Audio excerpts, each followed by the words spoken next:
Let's start with that, Gary. How are you preparing for a game where there is some uncertainty about whether it might even be on?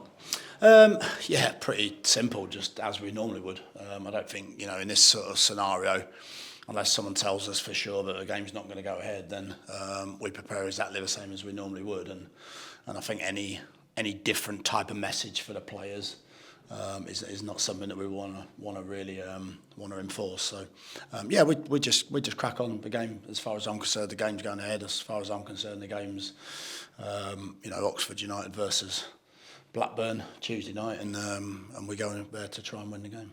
How do you view the game? Because obviously their preparation was weird. Yours is difficult just because of the quick turnaround. Yeah, pretty much like any midweek championship game. Sometimes you get these journeys where you're away from home, but we've navigated those pretty well. We've had Norwich, a week or two ago.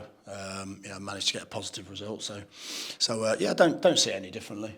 We need to get back to just being a little more consistent away from home. I think that we spoke about it before, that the small margins at this level are very, very fine, but you can't afford to let those small margins go against you. And at the moment, parts of the performance Saturday did. Of course, they score a set piece and a wonder goal, which doesn't help to go into half time 2-0. But I still felt as though there was a 20-minute spell where we didn't do what we needed to do, and that's the focus really, is to find that a little bit more consistency, even if that consistency is that physical output of the game.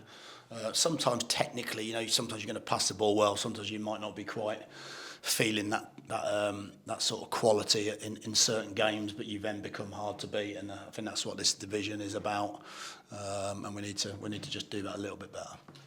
Is there something to be said about being more ruthless from set pieces in both boxes?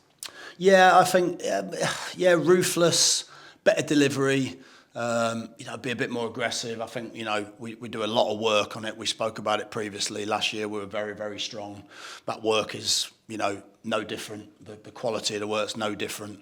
But I think that players have to just take that little bit of responsibility. We need to get back to certainly being a threat. I mean, if you look at the moment, Mish and Brownie normally would be sort of in the goals. I know Greg hasn't played quite as much, but in the games that he played, he had a couple of chances. So it's a big armoury for us with obviously his long throw as well, and we have to maximise every opportunity we can to score goals. It doesn't mean to say you're going to stop trying to score goals from open play, but at the moment, we haven't been quite as deadly in those moments. So yeah, I think the players have to take that responsibility and start getting on the end of one or two, because of course, that can put you 1-0 up, that can put you 2-0 up after scoring a goal like we have done quite a few times, away from home, and we've missed those a little bit. So yeah, I'm sure that'll change. Like I said, the work's been really, really good, really detailed, but sometimes, in those moments, you just got to go and stick your head on it, and that's a little bit of bravery as well. Is your next team selection one of your more difficult then, after what happened at the weekend?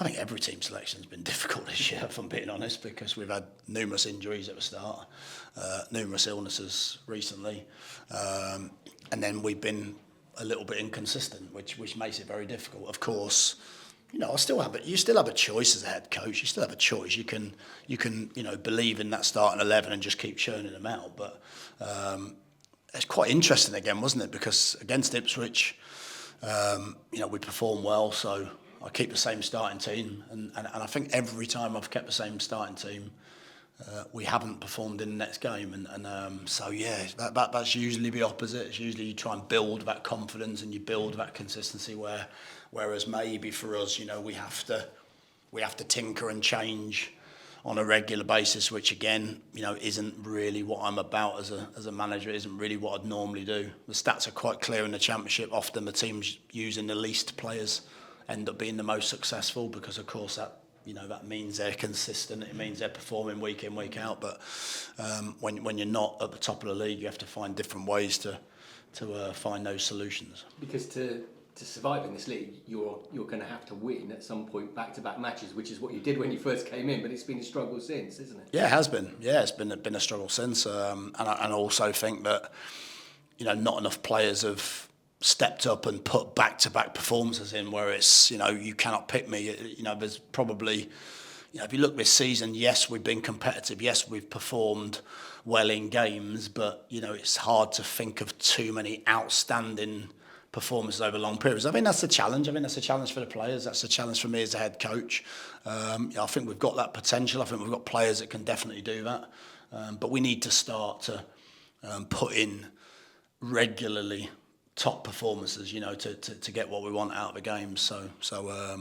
But yeah, that's a challenge. That's a challenge with this division. It's not, there's lots of other teams. I could argue there's 7 or 8 other teams in exactly the same position as we are.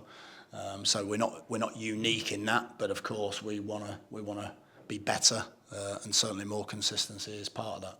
Not making any excuses on your behalf. Oh, you can make as many as you want. I don't mind. Well, half the country is under the weather, and many of us go off to work, but we're not having to physically perform in the way that professional footballers are. Are your players? Are some of them having to do that? Yeah, we had a lot of that last week. We had probably about 7 or 8 players that were actually ill.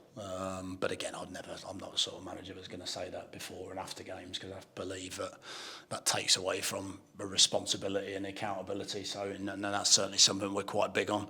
But of course, occasionally you're going to get performances where maybe you don't get the same energy from the team. That was a concern going into the game.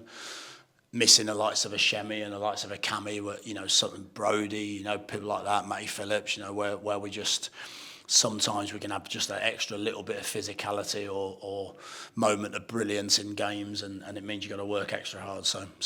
But like you say, every other team's face the same things. Every other people in every day walk of life face the same things. So, it is just part of it, but we're certainly not using any of those as excuses. And in terms of injuries, nothing more from Swansea? No, I don't think so. No, I think pretty much it's more just have people recovered illness-wise. It's a Tuesday night away game again. If I feel like I've got fresh legs in some areas, do we make those changes? That's going to be the conversation for the next sort of 24 hours. But like you say, people that come into the team have got to go and grab the shirt and make sure they keep hold of it if that's the case.